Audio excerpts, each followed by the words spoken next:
Hello বন্ধুরা, অনেক দিন পর আমি ভিডিও করছি। আমার অনেকে প্রশ্ন করেছে, দাদা আপনি ভিডিও করছেন না কেন?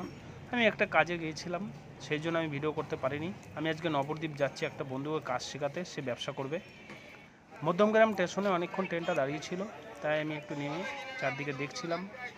আর আমার ভিডিও আমি ছাড়বো।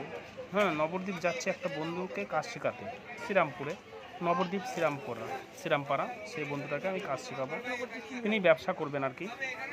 আমি নবদ্বীপ নামবো, নবদ্বীপ ধামে নেমে নদী পার হব।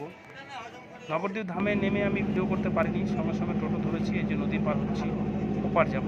যেহেতু ওপার যেয়ে আমি ওইখানে অ্যাকচুয়ালি অনেকজনকে কাজ শেখাতে হবে, 5-7 জন মহিলারা আছেন, তাদেরকে কাজ শেখাবো।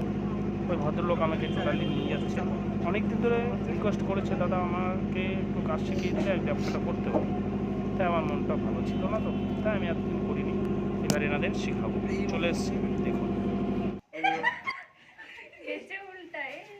জিনিসটা সবাই শিখবেন ব্যাগ। আচ্ছা, এই সবাইকে ব্যাগ উপরে শেখাবো। থাকবে না নিচে থাকবে? নিচে নিচে থাকবে ওটা।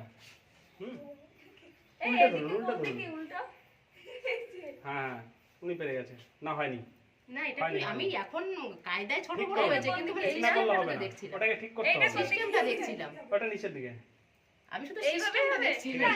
হয়নি তো আমি শিখিয়ে আমি বেরিয়ে পড়েছি বাড়ির দিকে। ওখানে অনেকে প্রশ্ন করেছে, দাদা আপনার দাড়ি থাকলে ভালো লাগে না, দাড়িটা কাটলে ভালো লাগে। আমি যে দাড়িটা তো রাখিনি, একটা কষ্ট লেগেছে মনে, ওই জন্য দাড়িটা রেখেছিলাম। ঠিক আছে, তোমরা যখন বলছো আমি দাড়ি কাটবো। আমার সামনে আমার কাকিমার বছর কি আছে, তখনই আমার চুল দাড়ি সব কাটতে হবে।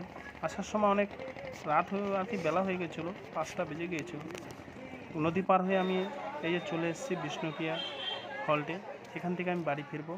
তা বাড়ি ফিরতে ফিরতে রাত হয়ে যাবে, অনেক রাত হয়ে যাবে। তাই আজকের মধ্যে এইটুকুই। টাটা, বাই বাই, সবাই ভালো থাকবে।